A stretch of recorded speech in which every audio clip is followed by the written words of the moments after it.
Hey, what's going on, guys? My name is Dr. Boyce Watkins. Welcome to drboycetv.com, the home for intelligent Black people. I want to talk about Derrick Jaxn, and Derrick Jaxn was a big topic of conversation last week. And I'm not going to get into the details of the gossipy side of what happened with Derrick Jaxn. You can look that up on the internet. But I saw that my friend Charlamagne, the guy from the Breakfast Club, had some comments about Derrick. And then I did a little more research, a little more Googling, and I ran across some things and some thoughts and some issues that I thought that you could benefit from. So I'm going to share this with you. So get comfortable, buckle up your seatbelt. We're going to get started on drboycetv.com right now.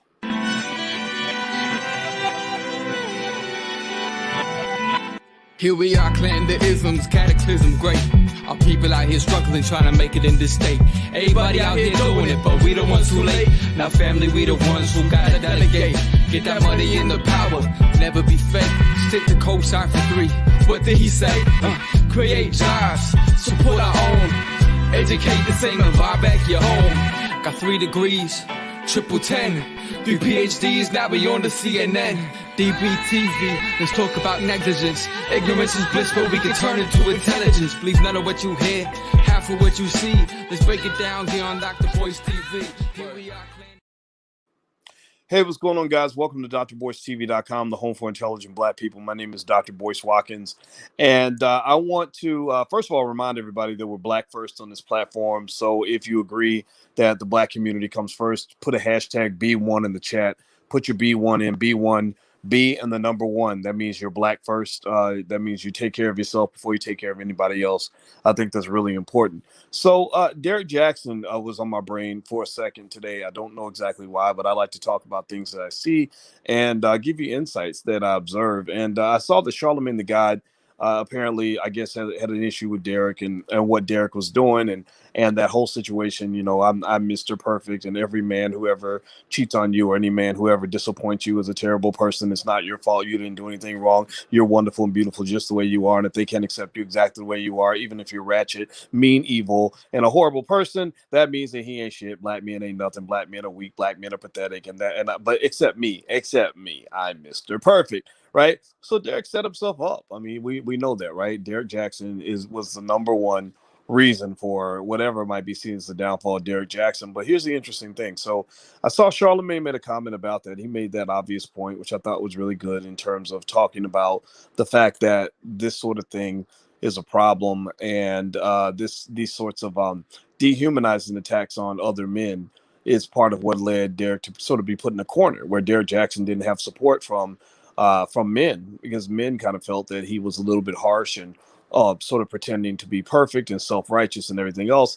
Whereas the women that loved him, the women that loved to just sit there and look at him pull, you know, do videos with his shirt off, sitting in his car, or whatever, and tell them things that they wanted to hear, even they weren't supporting him because, you know, for obvious reasons, you got all the whole trail of women, and all the women, apparently you're also sleeping with interesting women who just for some reason feel the need to go on the internet and tell everybody they slept with you. I don't agree with that. I've never believed in kissing and telling, no matter what you're doing. I think sex is between 2 people, and that it should be a private thing. And you will never, ever in a million years ever hear me get online and talk about some woman that I dated or slept with or anything. I just don't think that's right. But here's the point I want to make on this. I was going through the web, and I was kind of looking to see on if there were any updates on what happened with Derrick and how that thing was going. And I found this article in the Jamaica Observer. And in this article, which there's no author on the article, but it's basically titled "How Experts Like Derrick Jaxn Ruined Our Lives." And that made me think. And in fact, I'm actually going to look at a little bit to recite some of this. Um, Give me a yes in the chat if you can still hear me. Let me know you can still hear me okay. And please hit the thumbs up. Take 1 second, hit the thumbs up button. It's really important. That builds the channel up. Subscribe, hit the notification bell. Please do that right now as I pull this up. Okay, so the article, How Experts Like Derrick Jaxn Ruined Our Lives, it goes in to basically talking about giving direct stories of people who took advice from what they refer to as Derrick Jaxn type experts, only to be burned. Now, to be fair, this article is not just about Derrick Jaxn. It's not just about what advice he gave. It's sort of a genre, right? You've got a genre, and this is prevalent on the internet. Let me know if you know what I'm talking about. There's a genre of of experts who really ain't experts, therapists who really ain't therapists, counselors who don't know nothing about counseling, but they look good. So you like to just sit there and stare at the pretty girl telling you all the stuff that you want to hear, and you think that she must be smart because she's pretty. Or some dude, who's doing a video with his shirt off, and he's got some real sexy hazel eyes, and y'all ladies just stare at him and fantasize about meeting a perfect man that's equally handsome, who will never ever ever break your heart or make you sad or ever make you have to work to actually have a happy relationship. And I find that really interesting because it's interesting. And again, I know that I'm not going to be in the majority here. I'm not in the majority. I'm in the minority, because the majority of people don't believe in critical thinking. They don't believe in actually thinking things through, doing research, looking into what advice you're taking. And here's where this is dangerous. Let me explain to you why this is kind of a dangerous thing. And I'm going to read a little bit, a couple testimonials from women who took advice from unqualified people, and it ruined their lives. Um, the reason that this is interesting to me is because I want you to think about this for a minute. They say that your quality of life is measured by three things. Three key factors measure your quality of life. You want to know what they are? Here is what they are. The three key things that tend to measure quality of life are health, wealth, and relationships. Health, wealth, and relationships. If you see your homeboy, you ain't seen him for a while, you're like, hey man, what you been up to? Where you been? Oh man, I'm good. What you been working with? Oh really? Yeah man, I got a new job. I'm about to move to DC. That's wealth, right? I've got a new job, making more money, I'm doing good. And then let's say the guy met a chick, he met a pretty girl. Yeah man, I'm dating this girl. I met this shorty across town, and relationships.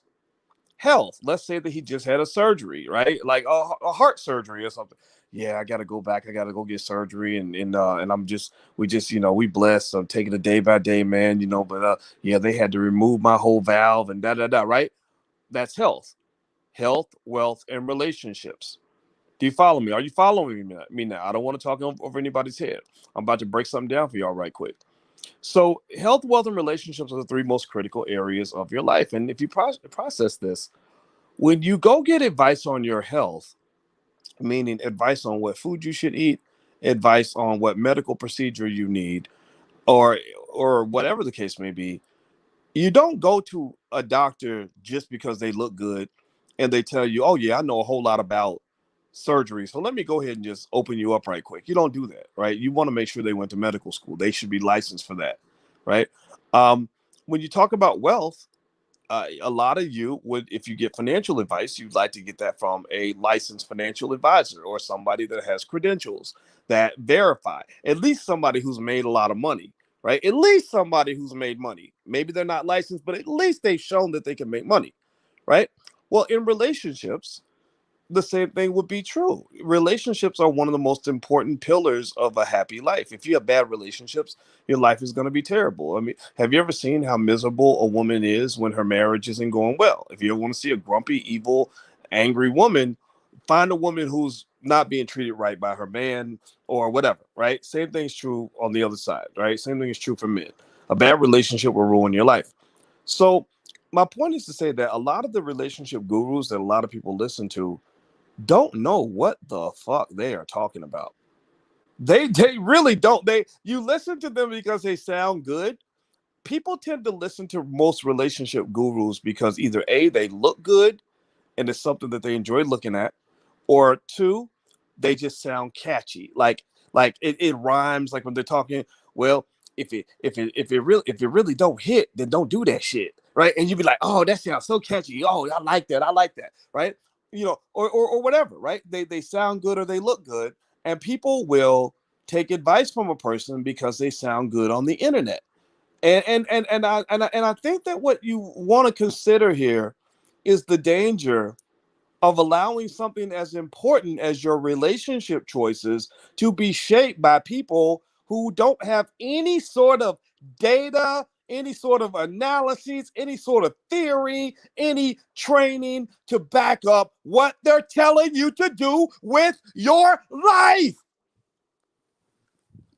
She's on the internet telling you, Girl, if he don't do this, this, and this, you need to divorce him, girl. Take the kids and go. So you divorce him because he didn't fold his socks right in the drawer because some stupid, unqualified relationship guru on the internet that you never even met told you to do it. Next thing you know, you have ruined your children's lives for the next 30 years because they just lost their daddy. What the hell is wrong with you? Mike Tyler's asking me, Boyce, are you okay? Hell no, I'm not okay. It's crazy, man. It's stupid. So this ain't about Derrick Jaxn. This is not about Derrick Jaxn. This is really about you. It's about you and me. It's about us. What are we doing? Who's really qualified to tell you how to live your life? Because there's a thing in economic theory. There's a concept called a ripple effect. A ripple effect is basically when you do one thing and it leads to another thing and another thing and another thing. You might want to call it a domino effect. That's another way to call it. It's a domino effect. So I am upset in my relationship and I run into a problem with my partner that any qualified therapist with a fucking master's degree could explain on how to cope with that or how to resolve that conflict. But instead of going to a professional who knows how to handle complex disputes based on academic theory, I turn on this son of a bitch on the internet that I don't even know. A 30-year-old dude, because he looked good, because he took his shirt off while he did the video. And he tells you, no, any man who does this doesn't love you. And because he doesn't love you, you need to go and you need to end that relationship immediately and find you a man who's going to love you, even when you gain 400 pounds and wake up cussing every morning and don't show any affection whatsoever. If he can't tolerate that, that's because he's weak and he's stupid. So next thing you know, you've given up a good situation because somebody gave you bad advice. You make a decision that you're gonna regret for the next 20 years. 20 years. Has anybody ever, let's have a moment of clarity and honesty and transparency. Give me a yes or no in the chat. Has anybody ever had a relationship from the past where you sometimes look back and say, man, that was the one that got away? Like, you ever have a situation where you had a good person and you didn't know how to treat that person? And so they left, and when they left, you couldn't get them back. Or you were in love with somebody and y'all just didn't know how to communicate. Y'all couldn't figure out how to talk to each other. And as a result, you broke up, and you're like, man, if I had known then what I know now, I would have been a different person. I would have been a different man. I would have been a different woman. Has anybody ever gone through that? I'm gonna be honest. I'm gonna just tell y'all the truth. I have a relationship like that. I had a relationship when I was about 24 years old, and I was dating a girl. She was about 3 years younger than me, and we loved each other a lot. Like, don't get me wrong, I love the shit out of Alicia. I just value the shit out of an awesome black woman. That's just who I am. And then I'm never gonna change that. I love black women. Like, I don't think I've ever been attracted to a white woman in my life. I kid you not. I'm no disrespect. If you're white, I'm sorry. It's just true. And but this woman was awesome, and we really loved each other, and we probably could have got married, but we just didn't know how. We didn't know how to get along. Like, we would start arguing over the dumbest shit. Like, it would be the stupidest argument. You ever had that where you have an argument that's so stupid that when people say, what were you fighting about? How did it start? And you can't even remember. It literally might have been something like, you wanted to watch Family Feud and she wanted to watch Jeopardy. And that led to, next thing you know, like, stuff is being burned down and windows are busted and everybody's screaming. Or you arguing over pizza. Yeah, like, I want pizza, you want a cheeseburger. Well, you always get pizza. Well, you always tell me what to do. And, well, no, you need to start respecting me. Why are you always talking over me? No, I was talking first. And next thing you know, it gets out of control, right? Here's what I learned. I learned that that there is a way you communicate with people you love. I learned that there is a process, just like the way you play football or basketball or whatever, right? Or you cook a meal, right? There is a process for handling disputes. There's a process for identifying when you're in a fight and de-escalating that. There's a process for identifying the type of people that you don't want to fight with. There's a process, right? And I wish I had known these things, because then we could have handled those things, and those little things that caused our relationship to blow up. We could have prevented that if we'd had good advice. And see, so the problem that you have on the internet is that you have a lot of people, and it's not just the internet, it's in life in general. You have people that will just give you advice in their life, and because they sound confident when they say it, you'll believe it because you're not confident in what you need to do next. So some confident son of a bitch comes along, don't know nothing. But it's funny that, like, the people that know the least tend to act like they know the most. Like the people who I hate that. That's a pet peeve of mine, when the dumbest person in the room is convinced that they're the smartest because they talk the loudest or they have the most confidence, and the confidence is literally built on nothing. And they'll come in, and because they sound confident, and because it rhymes, and because they look good and sound good, you take that advice and you apply that to something in your life, in a situation that you might not be able to take back. You took that, you broke up your family, and now you're not living in the house with your kids anymore because some guy told you, like, man, if a woman did that to me, man, I would put up with that for a minute. No, man, let me just tell you, let me just give you some Uncle Boyce advice. Give me a yes or no if it's okay if I give you. See, here I am. Listen. Remember I was talking about taking advice from people that don't know what the hell they're talking about. So you got to trust that I might know what I'm talking about to even consider this advice. But even then, take it with a grain of salt. Take it with a grain of salt. But this is coming from the fact that I'm 49 years old, and I am with a woman that I love very much. And I will tell you this: every relationship has a unique negotiation. Every relationship is individualized. There is no systematic blueprint for how you negotiate your relationship. And what I mean by that is, you should not allow people who don't know your situation, who don't know you, who are not in your relationship, to tell you what the rules should be in your relationship. They don't know you, they don't know your partner, they don't know what you want, they don't know what trade-offs you're willing to make. And sometimes the trade-offs that we make in a relationship may not be politically correct.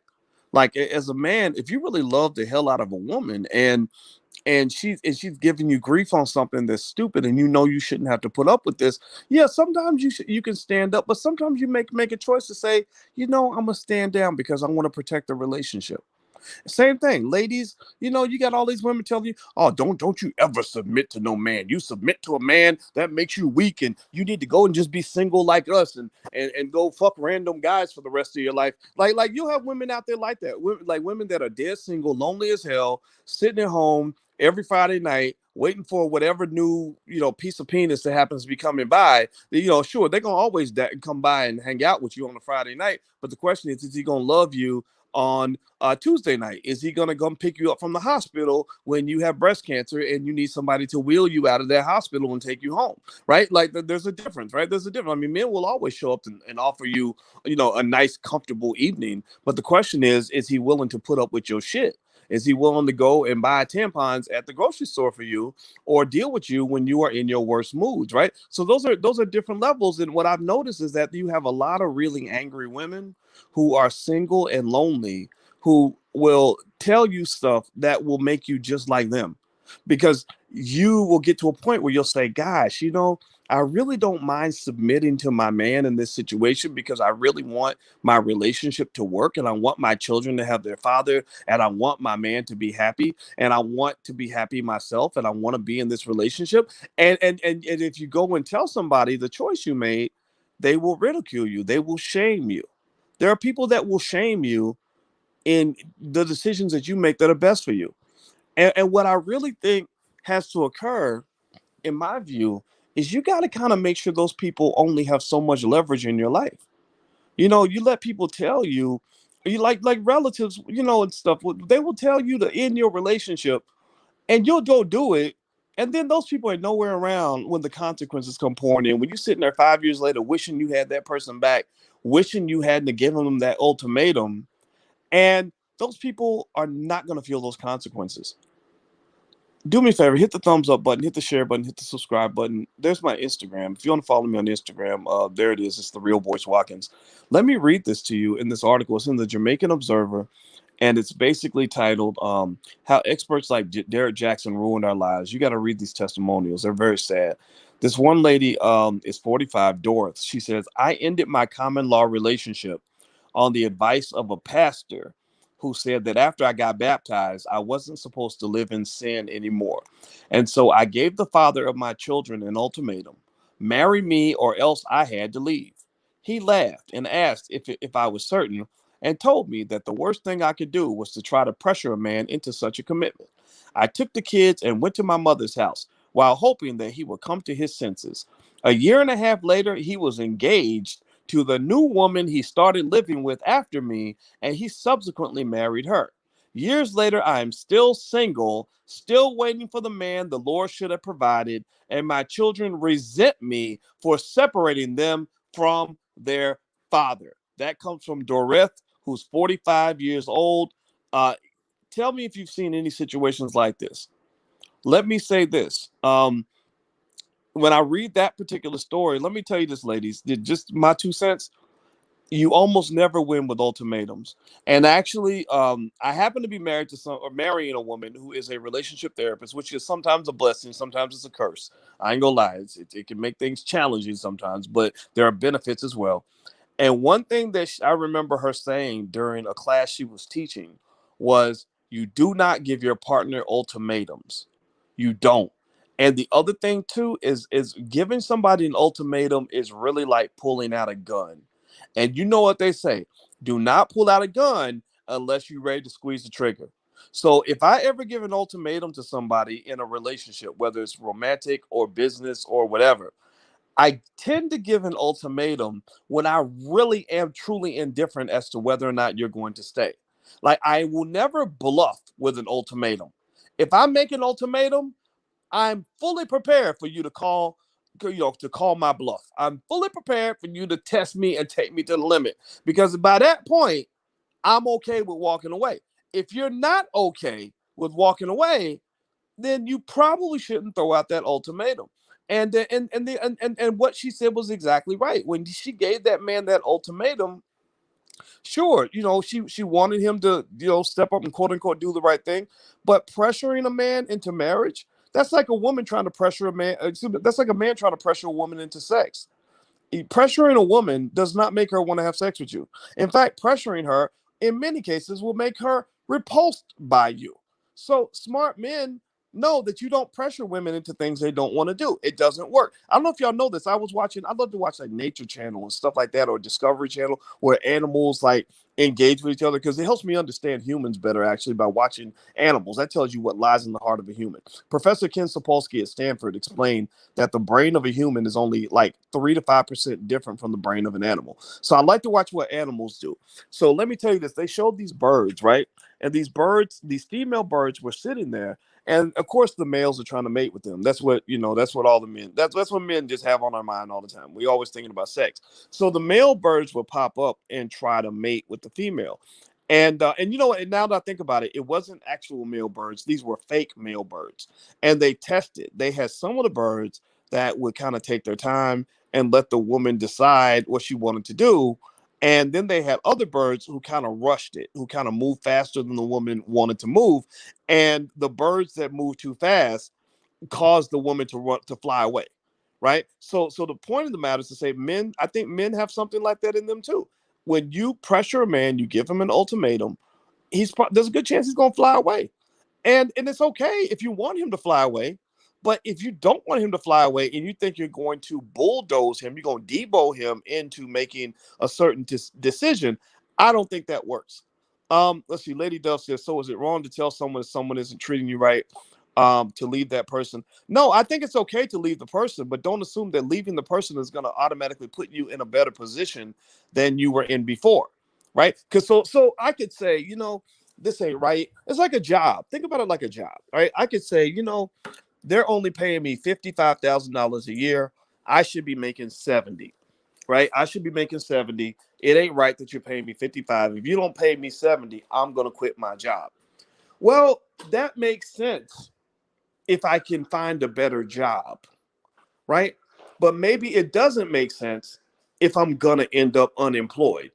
So the question becomes, how do you feel? What are your prospects? If your prospects are good, like if you've got $100,000 a year job waiting for you, then yeah, I mean, dump that zero and get with a hero, right? You got a better person or your better situation in front of you. Then and it's clear. Then sometimes you have to make that move. But if you're not sure, then that's the question, right? A lot of times, what can happen is, again, go back to the job analogy. Stay with me now. Is that people can blow your head up and give you a misassessment of what the market will bear for someone of your caliber. So this is where some of the things I hear actually make sense. Where sometimes people will make you think you're a nine when really you're like a five, but people swear to you that you're a nine. So you go out thinking, I'm a nine, like I'm gonna quit this $55,000 a year job because I'm worth at least 80,000 a year. And then you go out and you apply for jobs and you're like, oh, my $80,000 a year job will be here anytime now. And you end up unemployed and you wish you had your $55,000 a year job back, but the job's not available anymore because somebody else saw that as a good opportunity. So a lot of times, so really dating, honestly, dating is, I'm an economist. I understand markets extremely well. Dating is a market. Dating's a market. It's just like matching buyers and sellers and matching prices. So a lot of times people will leave a relationship expecting that they can find something better, and the hard part is that you don't really know if you're going to find something better. And then also you have some people whose instincts are misaligned with the market. So I've seen some people spend their whole lives single because they're spending their lives looking for something that doesn't exist. Or you're looking for the perfect man. He probably doesn't exist. If he's out there, he's very rare. Or you're looking for the perfect woman. I know a guy. Let's flip the gender. I don't want to make it sound like I'm picking on ladies on this. I knew a guy. He was about 28 years old. He was a young brother that I used to mentor when I was back at Syracuse University. And he met a woman that he was real into church, right? He was real religious. And his goal, for some reason, he was caught up in being with a pure woman, right? Purity was like really important for him, right? So he was like, Dr. Boyce, I really want to find me a pure woman who's a virgin, who isn't, who hasn't been touched by a bunch of men, and this isn't. And I'm kind of like, yeah, well, I don't know, that whole purity thing might be, it ain't what it's cracked up to be. It's kind of overrated, but okay, all right, you want a pure woman, all right. And so he tells me about this woman he met, and he's like, yeah, Dr. Boyce, I was so heartbroken. I said, what happened? He said, oh, we got along really well, and she pretended like she really liked me, and we would get together and pray, and I thought she was a virgin and that she was pure. And then one of my friends came to me and said, man, you might want to watch out for this girl because I've been sleeping with her. And he said, Dr. Boy, I couldn't believe it, that I thought she was pure and she was just a hoe. And I kind of had to say to him, really? Again, that purity thing's a little bit overrated. And also, most women really aren't that pure. And they just, the game is kind of like, most women just kind of pretend to be pure to make you feel better. Like they pretend, but really, I mean, a woman who's pure might not really know what she's doing when you get in the bedroom. So maybe you want somebody that's had got a little bit of experience. It's not always such a bad thing. And I said, and they said, yeah, but she pretended like she liked me and she was praying with me. I said, she probably wasn't pretending that she liked you. She probably really did like you, but she probably also wanted to have sex. And she wanted to fulfill this unreasonable expectation that you put on her that she needs to be pure. So she gave you the fantasy. She gave you the lie because she knew you couldn't handle the truth. The truth is that she probably wanted to be fucking you instead of fucking him, but because you are on this stupid purity kick, she's gonna have sex with him until you come around. I'm sorry. I know that I don't know how that sounds, but that's what I was really thinking. And I really think that we in many cases we just misassess things. We misassess people. We don't know what love looks like all the time, and we have people tell us like, well, somebody loves you, they're gonna do this and they're gonna do that.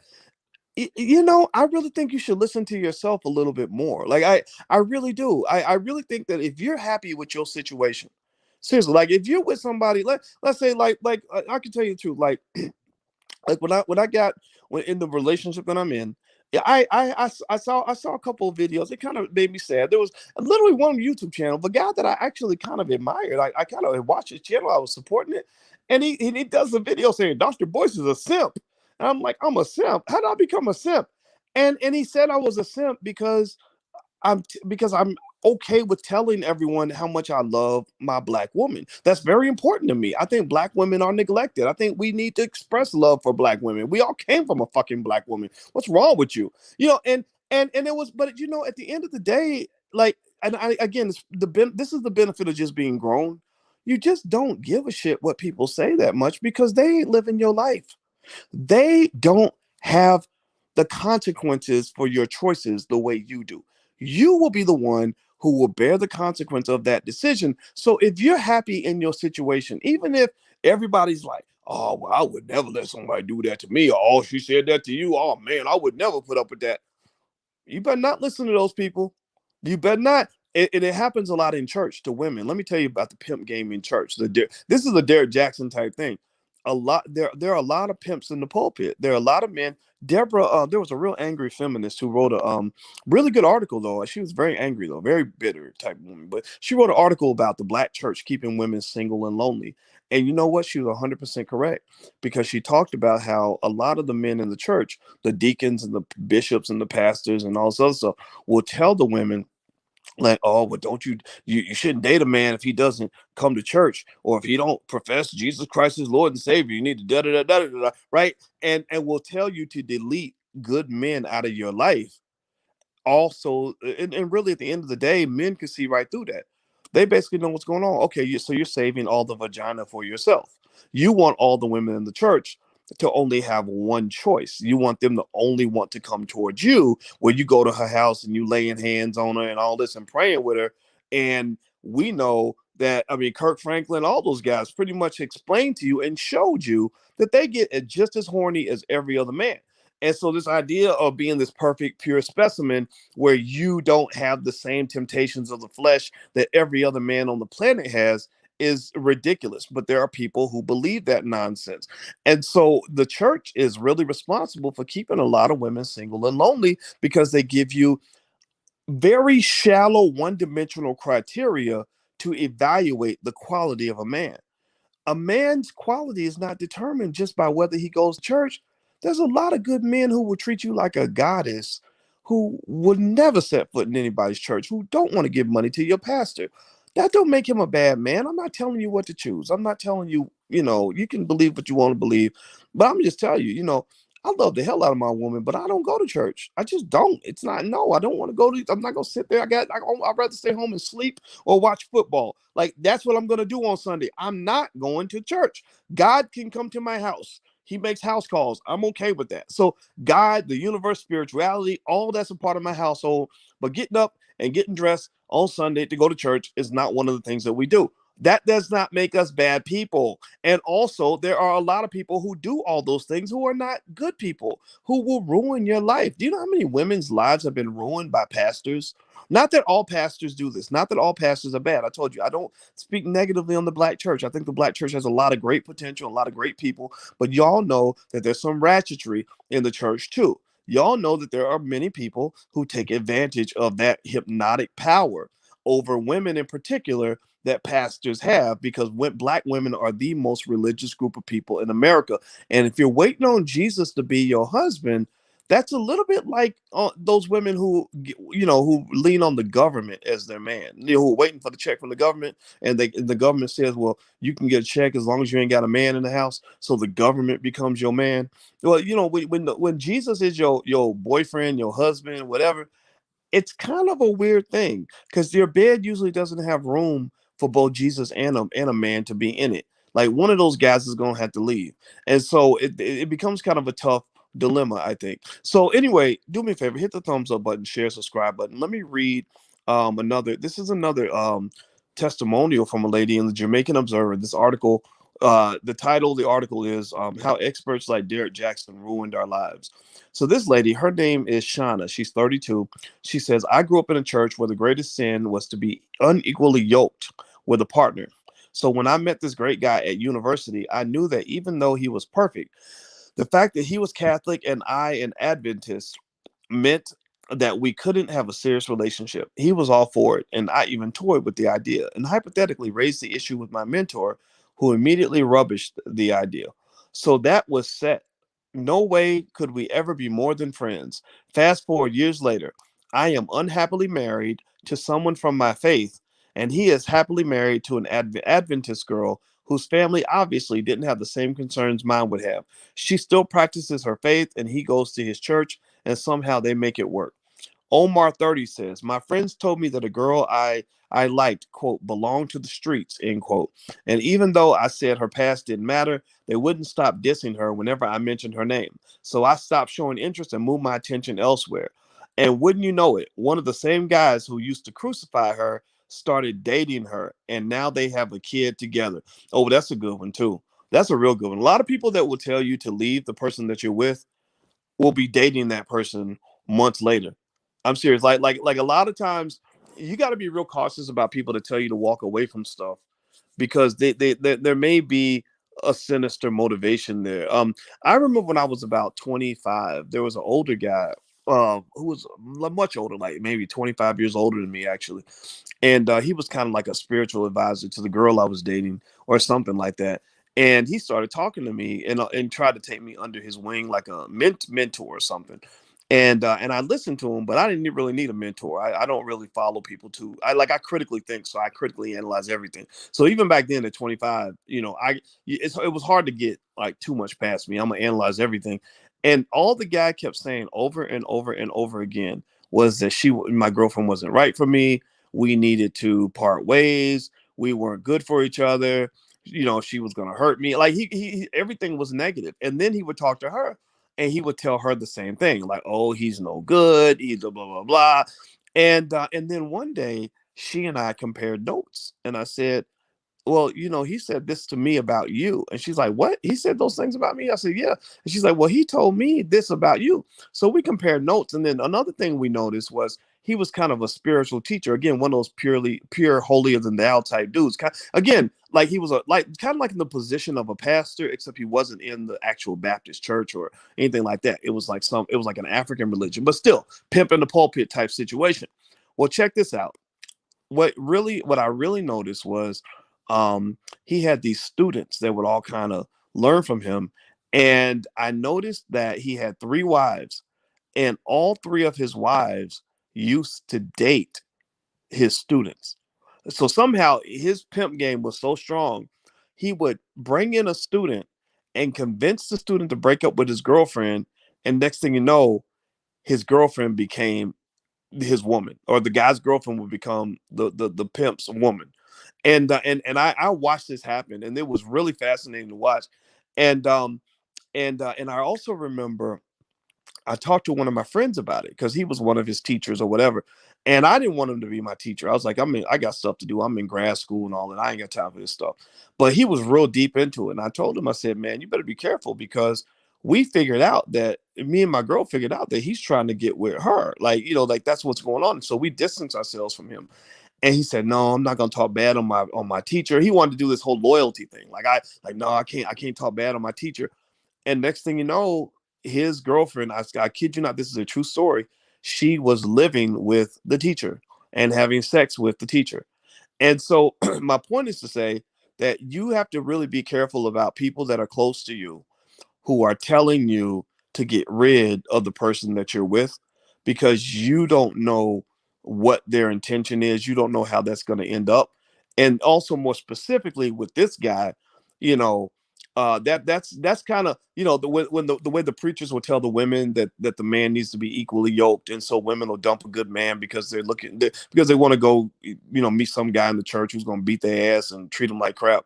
Well, the same thing is true with guys. Like a lot of guys, like just like that story I told you about the kid I knew who was into this whole purity thing, like a woman had to be pure, and he lost a good woman because he felt she wasn't pure enough. I've seen that as well, where a guy might be with a woman who has made some mistakes, who has maybe expressed herself sexually or whatever, and because he doesn't want to be seen as a guy trying to turn a hoe into a housewife, he might walk away from a good woman and end up with some prude who doesn't make him happy, when really if you can kind of get past that, like I really think I can say that to the guys, like an element of maturity is where you get to the point where you're not judging women on their sexual choices as much as you did before. Because really, what you find out is that everybody likes sex. I don't care who like that. That's one of the things that I saw when I heard Derrick Jaxn talk. I said, no man is that pure. I said, this guy. I said, I wonder if anybody's ever going to find out about all the women in his audience that he's probably sleeping with. Everybody likes sex, and there's nothing wrong with that because sex is natural. That's how human beings come into existence. We are the only country. Well, maybe there are a couple others, but this is the weirdest thing where we walk around acting like people don't get sexually aroused all day, every day. Like it happens everywhere. And then when somebody gets caught, they're like, "Oh my God, he looked at her booty. What the hell? What's going on?" Or, "Oh no, it turns out that she had sex with somebody." What? You know, like that's not a surprise. Human beings have sex. That's what they do. That's how people are born. So it's kind of weird to me that you can't even get good advice because people are not even being realistic. And so I really think that for guys getting caught up in who a girl was with and all this other stuff, I think there's a point to that, right? Like, so for example, if I were single and I met a woman who like says, "Oh yeah, my baby's daddy is the rapper Future," I'd probably be concerned about that because Future probably don't use condoms. He probably got diseases, right?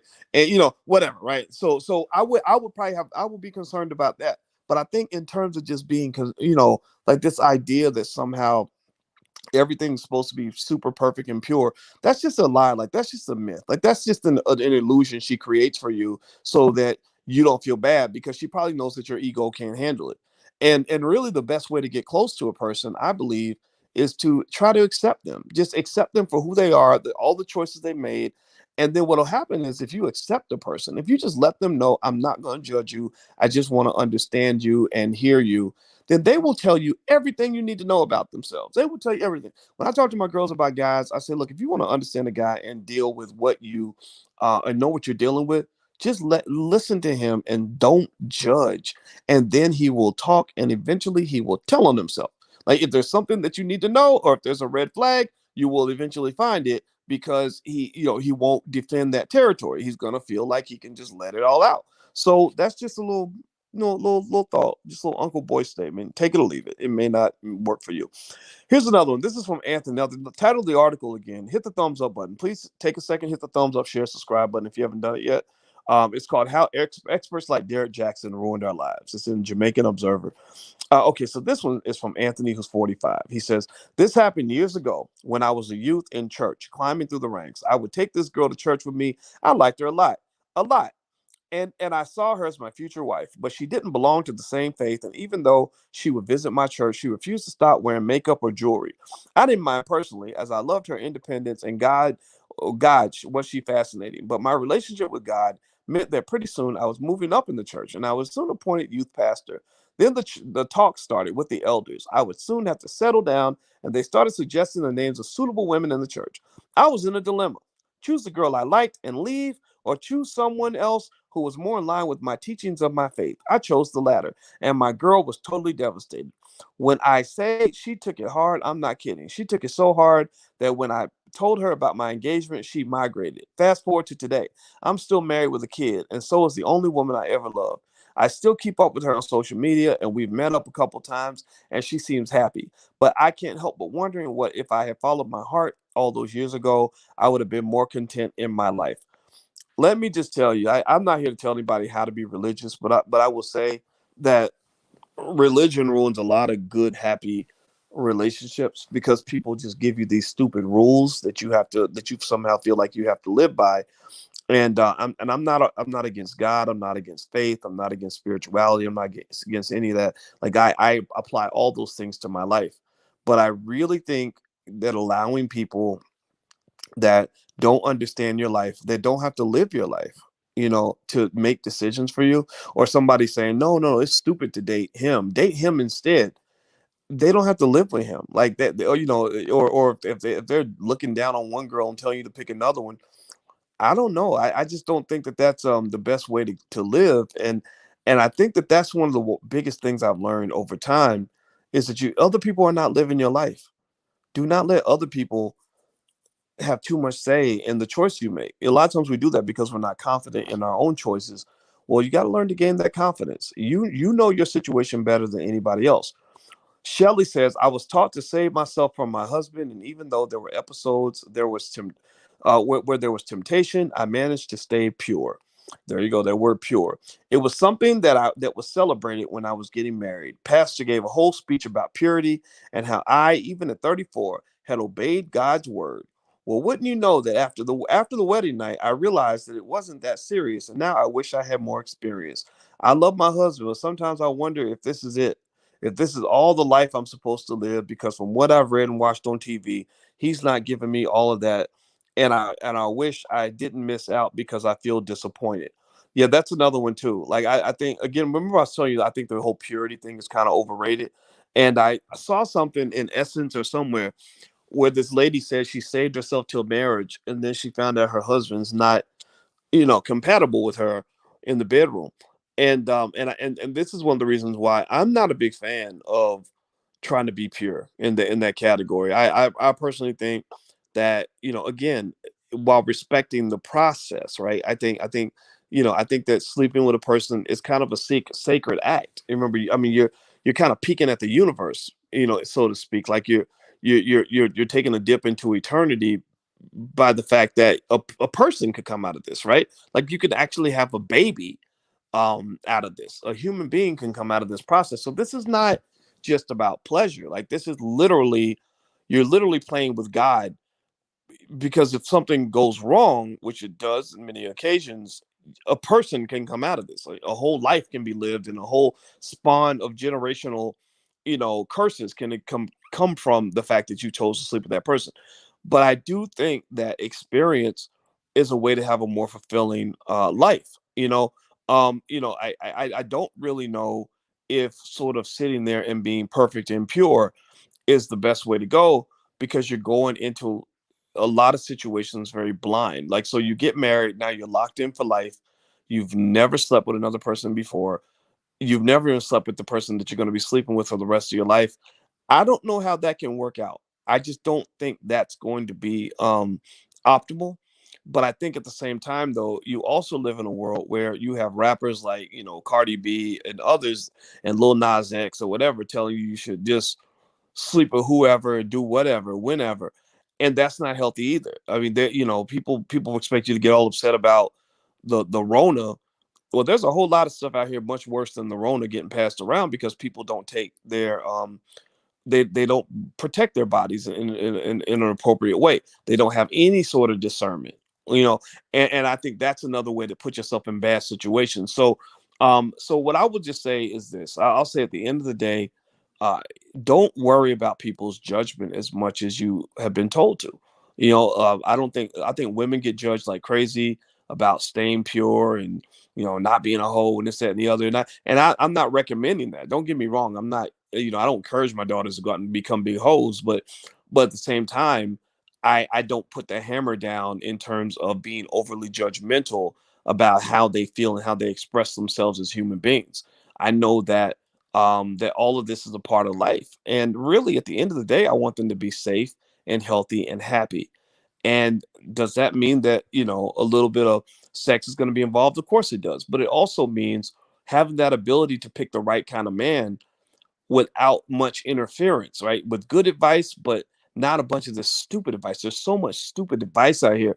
And I just sit here and I just crack up. There was another lady who used to write for The Root, who used to give relationship advice over there. And I remember I met her one time, and she was a nice lady, but I remember thinking, gosh, she's a relationship advice person, but I would never date this lady. I was like, wow, she doesn't do anything for me as a man. But maybe she didn't care. Maybe she didn't find me attractive. I don't know. But I wasn't going to hit on her. I was totally single at the time, but I had no interest. And so anyway, later on she gets married, and when she got married, I remember thinking, she's gonna end up um, divorced. There's no way. Who would marry her? Because she was kind of mean, and men don't like mean women. And lo and behold, she was divorced like a year later. And it just kind of made me think about, the fact that in the beginning, I don't know if she had any credentials to begin with. I don't know what her credentials were, but I don't think she had any licenses, any degrees, nothing in that area. So the question becomes, what made her a relationship advice guru? Well, it was the fact that somebody gave her a platform and let her talk. And a lot of times when people are giving you advice about your life on very serious issues, they're kind of shooting from the hip. They're kind of just telling you what comes to mind. Like they're just kind of thinking, they're just sort of waking up and they're thinking about something and they come up with a thought and they're like, "Oh, this is the thought." And it doesn't have much of a foundation, especially when we talk about somebody like a Derrick Jaxn who hasn't really lived that much life. Derrick is 31 years old.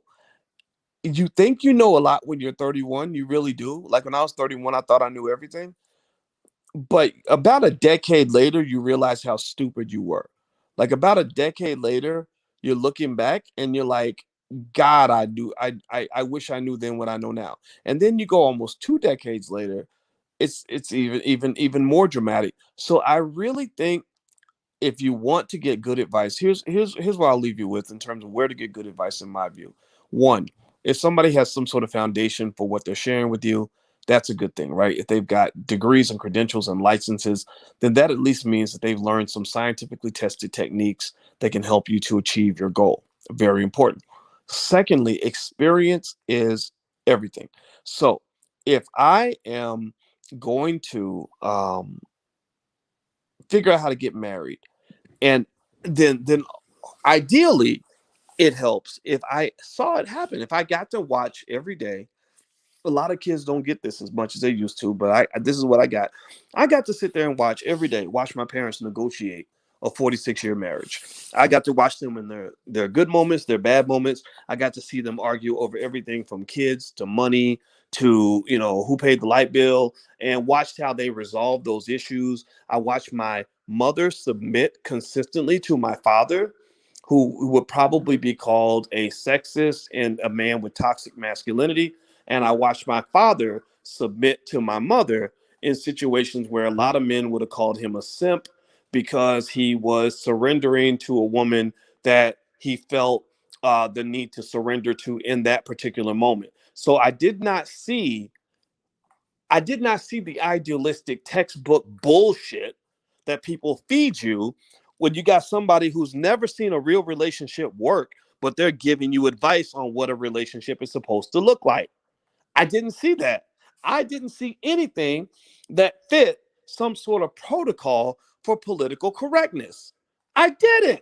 I did not see my mother as the strong feminist who cuss a man out at the drop of a hat because he doesn't believe women deserve the same pay. I didn't see some man who was such a fucking manly man that he'll slap a hoe and put a bitch in her place and she get out of line. I didn't see all of that. I saw a range of emotional and psychological dispositions that my parents had to take in a wide variety of situations that were determined by the gravity of the moment with which they were engaged at that time. I saw them, I never saw them as one thing. I never always saw my father as a strong man. Sometimes I had to see him surrender. I never saw my mother always as the big, strong feminist. Sometimes I had to see her surrender to my father in a way that would have probably infuriated a lot of feminists who would have told her to get rid of him. Girl, you need to get rid of him. You're better off without him. Well, fuck you. You think my household would be better off without my father in it? You can kiss my entire black ass because I needed my father. Do you understand how my life would have fallen apart? People don't give a damn about their kids. They will kick a man out for nothing. And then the kids being there suffering, suicidal, out in the streets, killing people, going to prison, and they act like it just happened out of the blue. No, fathers matter. Fathers matter. So everybody out here dogging black men and for every little thing and getting mad and saying that you're better off without him in the house. People like that, to me, are absolute enemies of the black family. It does not mean on any level that you should forgive every trifling thing any guy does. You've heard me blast behavior that I just think is absolutely ridiculous. But at the same time, whoever told you that your kids don't need their daddy and that you only need to be thinking about the status of your relationship and how happy and fulfilled you feel, and that you should throw him out of a bowl of Cheerios and have your kids without a daddy and thinking you could be the daddy and the mom at the same time. Those people are not your friends. Those people are basically abusing your children right in front of you and making you the abuser. I'm not here to attack anybody whose relationship didn't work out. Join the club. A lot of people's relationships don't work out. We know this, right? We know the life that we live. But I'm just here to say that people who tend to be successful at this, and really almost anything, whether you're talking about making money or building a strong relationship, you can't sort of take cookie cutter approaches to these things because relationships are hard. If you come into things with a fairy tale expectation, you're going to be sorely disappointed, and you're going to spend your whole life pissed off and bitter because nobody ever meets your stupid little idealistic bullshit expectation that came from somebody like a Derrick Jaxn, somebody who fed you a bunch of nonsense so that you will go buy his book. And then next thing you know, you're taking this advice, applying it to real life, harming your kids in the process, throwing out good people left and right in your life because they don't meet some stupid artificial standard that somebody gave you. And the next thing you know, not only are you lonely, but you have left a trail of blood and tears in the background. You have a lot of hurt people that have had their lives ruined because you're not taking a moment to actually get real advice from a really, truly productive, healthy professional. And I'm not dissing Derrick Jaxn on this. This is not to say he doesn't have a right to speak or that he doesn't know anything. Some of the things that he might have said might have been fine. No question about that. But at the end of the day, man, you got to think about the gravity of your choices and stop trying to fit into a political correctness box. It never works. Life does not work that way, period. I got to go. Thank you guys for listening. It was great talking to you. If you could, please hit the thumbs up, share, subscribe button if you haven't done it yet. And I will see you soon. Take care. Peace.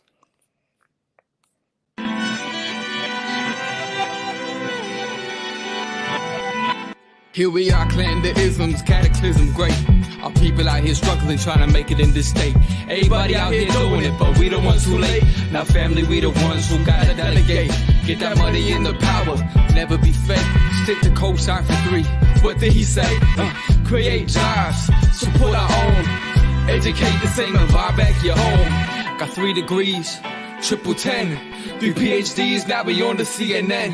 DBTV, let's talk about negligence. Ignorance is bliss, but we can turn it to intelligence. Believe none of what you hear, half of what you see. Let's break it down here on Dr. Boyce TV. Here we are.